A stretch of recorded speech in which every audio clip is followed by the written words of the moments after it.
Migration is a Kickstarter game, specifically the Book 2, A Saga of Conflict. You can see on there that the box includes Book 1 and Book 2. Book 1, I believe, is still available in Game Salute from their custom games. Book 2 just gives more stuff. That's really it. The box itself is magnetic. Now, unfortunately, what I will show you is it came with this insert. I'm not going to shove it back in because it gets stuck in there. That insert, unfortunately, with the box size, does not quite give the clearance that's needed. So while I still have the insert, I've taken it out. These punch boards that normally everyone throws away, I want to emphasize, if you do get this game and you still have these, keep these. They make storage so much better. So let me set the rules and some of the cards over there, and we'll be covering what everything does momentarily, but I want to show off some of the cool aspects of this. The game has a bunch of tiles, land tiles, island tiles, whatever we're calling them. And the number of players determines how many tiles are used, and players somewhat draft these. The founder, as they are called, places the initial one and also gets to place extra terrain modifiers. Now, these things can literally be placed anywhere connected. So, if I want to have something with a spot in the middle, I can do that. What we also have are this handful of terrain modifiers. I'll go over some of those in a moment. The pear-shaped one, the literal pear-shaped one, is for fertile. It goes on any of these spots that are landlocked, and landlocked is basically anywhere. So this is the coastline. You just have to imagine this is an island, that's the coastline. These are worth 1 extra point for controlling them at the end of the game. Obviously, that kind of, determines some of your plays and everything else. Some of these things have modifiers. You can see that right here. This has a built-on forest. Now, I want you to kind of see that. So the forest is here and here. Now, if I flip them, you would think forest here and here. They are not. So these things are double-sided. You have a good selection of anywhere from 3 count to 7 count. There are multiple 7 count boards in various shapes. So there's a lot of customization in how the map can be set up. I will go over that and in the pros and cons. And these terrain modifiers, they have stuff such as, if I can get that in frame, you have a mountain. This would be a lake, if memory serves. An oasis. Deep forest. And desert. And then there's a few extra of each. There's another lake. There's another desert. There's another island. There's another deep forest. And on the back of all these are the fertile. Actually, that one is a mountain on the back. There's another desert. There's a fertile. So, if you get 4 players and you end up with enough fertile areas, you have enough markers. But this is a good variety and selection of terrain modifiers. Now, what this game is going to do is give you some customization. I'm going to show you... come on, out of focus. There we go. I'm going to show you the Book 1 characters. So there's a bass, a fly, a rat, a sparrow, and an oak. I want to be very clear. None of this is custom work by me. These cards are the way they come. They just come huge. They tell you what all the abilities are. So even if you're teaching someone the rules, these are your reference cards. That's cool. And you'll see in the bag that there's definitely more than just those tiles. That's because we have the Book 1, Book 2. You need the bass tile, and I will try to bring them out of my yellow bag. There we go. Try to find a bass. So there's our bass tile. Basically, this is your initial piece that you have to play. You play that because it goes onto the board on the coast region to establish your foothold, your beachhead, as it were. And then you can place from there. You have the ability, let's get me a size 7. Size 7 will do it. You have the ability, once you establish on your coast, your opponent would place somewhere else. Obviously, this would be more board sizes. You can then place through exploration, technically, which is adjacency. And then you have migration, which is certain ones can go and skip spaces, but then you take some of your extra pieces, you flip them over to the blank side, they become what's called a wasteland.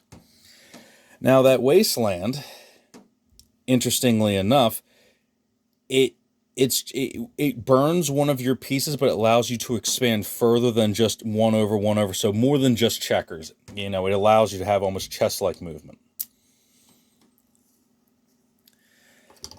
Some of the cool things on this, just this original setup, so this is just your base setup. You have the Bass, which is your initial drop, a Fly, which can put a town on a wasteland, because otherwise you can't.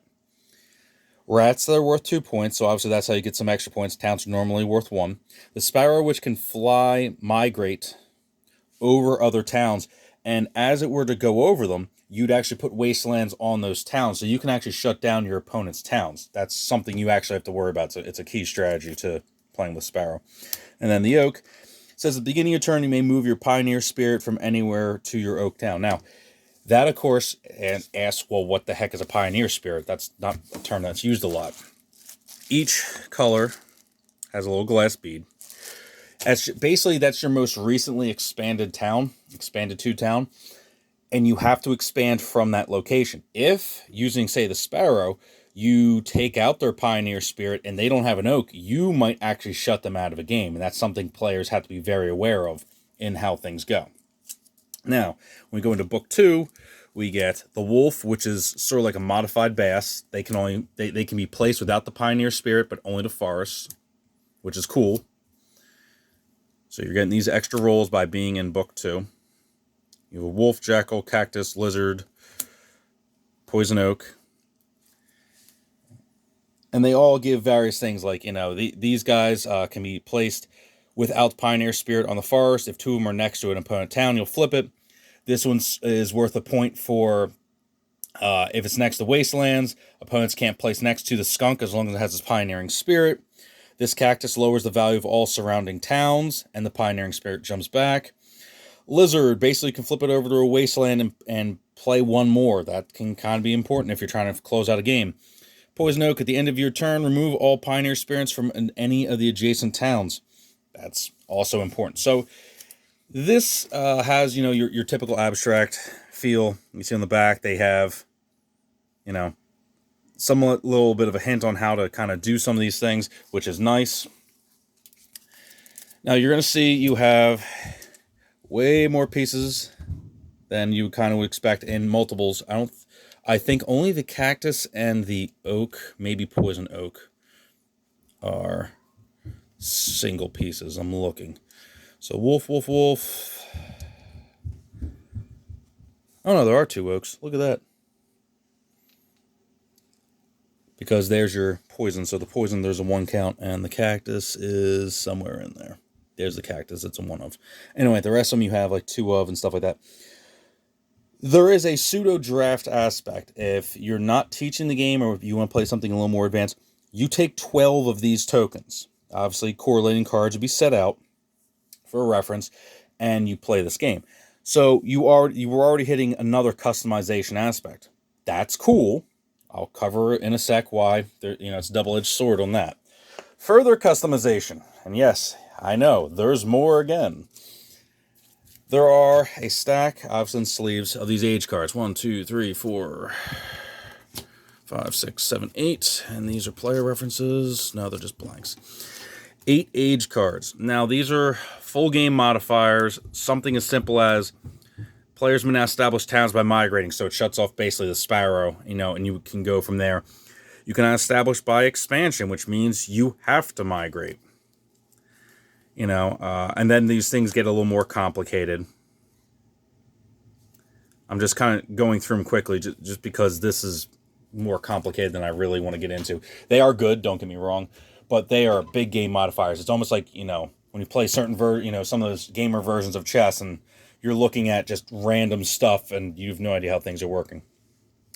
So, between this giant stack, of up to 11 rolls. Now, you can just use the base game, which are the 5 rolls, and the book recommends it. I would recommend it too, just to get a foothold in how the mechanics work. There is an overwhelming amount of variation not in the gameplay, but in setup and everything else. I would put it akin to if you bought every expansion for Catan before you played the base game, and then you sat down and you're trying to figure out the rules as you go. So this can be a little overwhelming to non-gamers, to people who aren't used to these, rapid adaptations of everything. But I also want to emphasize, though, that in such a small box, again, I have various configurations just with these two pieces.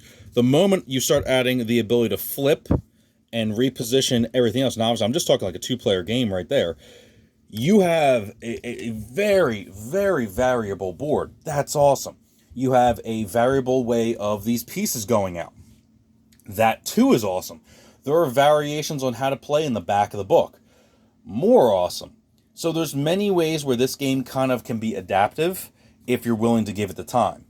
Now, a few of the mitigating factors are, it's just another area control game in the sense that there is no best of area control game. I'm an area control game huge fan. It's probably my favorite mechanic. This is obviously it's somewhat abstracted because you have different kinds of pieces, and then the map changes and everything else. The replayability comes from being tactical. You can have a strategy from the onset of which pieces you take and everything else, but you have to be adaptive in which pieces you do take, and how the map shapes out, the age cards here that, decide that they're going to change, some of the rules of the game, how the board keeps getting set up, and the founder, basically the player one that sets with the map, they're usually the one that dictates the extra features on the map, which again add different modifiers. Some are like you can't go over them, some are you can't go through them, some you can establish a town, some you can't establish a town, some lower values of towns. It feels like a very fleshed out game. If I had to give it a huge positive, besides the fact that I like the art design of these tiles, it's very clear, somewhat how they are. Like the icons there are very clear. I like the interlocking ability of it. They are decent chipboard. They could be thicker, but at the same time, they could easily be thinner and warped. I've had these for, many years, and they're still in great shape. Overall, it's a very intriguing game. It would be, I said, akin to like playing, getting Catan with everything. If you've ever played the game Hive, you have to be adaptive with the different styles of pieces, which that's what this does. There's no graphic on the back. That's good. Having only 12 pieces means you kind of do have to, ahead of time, determine what if you want to call it an army. It's not really an army. They're called explorers. But you have to make some very interesting choices about how things go. Sometimes. So I'll just kind of go through the interesting setup of some of these terrain tiles, just because you see just how much variation is actually packed into this. And like I said, I'm using variation in both a positive and negative light, because it is a little overwhelming initially. But if you take the time, or if you're, if you are of the mindset where these sorts of things, the ability to customize a board, the ability to kind of build it and put the challenge out there, this is very adaptive, and I like that. But you have to have the mindset that the game doesn't set up the same every time, that there is variation built in, that you can choose how you want to play it, with which pieces you want to play it, how tough you want to make it. So as long as you have a good tactical mind, that's the, living turn to turn, I feel this is a very rewarding game. The bigger downsides are usually that there is no expansion to this. That's actually a plus and a minus. Because there is no expansion to it, it means you buy this and you're done. But there's also, with no static setup, you can't master it. You can become much better at it, much more adept, because even chess has a standard setup. Checkers has a standard setup. Go, standard setup. Shogi, standard setup. You have to always be able to make decisions as you go. And that is one of its great features, and also kind of, the killing blow, that there is no static way of playing the game. There's, how many variations are in the back of this book? Let's see. They discuss the Aegis cards. There's a draft variant, alternative play styles, oath variant, random bands. The oath variant's actually pretty clever. You play with 2 pieces face up, and you must use those for the turn. But your wastelands can come from any of your other ones. That's a very interesting way of playing things. But either way, if you are interested in it, I hope this just kind of brings to light a game that really did fly under the radar, and I don't think gets as much love. But there's all sorts of mitigating factors to that. I think there's like a 2013 release off the top of my head. I'm sure the box doesn't tell me what it is. Does either of these tell me what it is? Of course not. I'm checking everywhere. I'm like, where does it say? Nope, doesn't tell me when. I think it was 2013. Anyway, so Migration, Book 2, A Saga of Conflict. That's usually what it goes under. You might be able. You're definitely not going to find new copies. I acquired this from someone. They were very happy to get rid of it. I was very happy to pick it up, and I still have it to this day. So I've had this for 6+ years now. And I don't think I'm getting rid of it.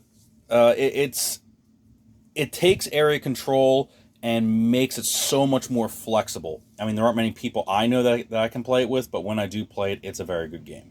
So, oh well, we'll try for another video another time. Have a good day.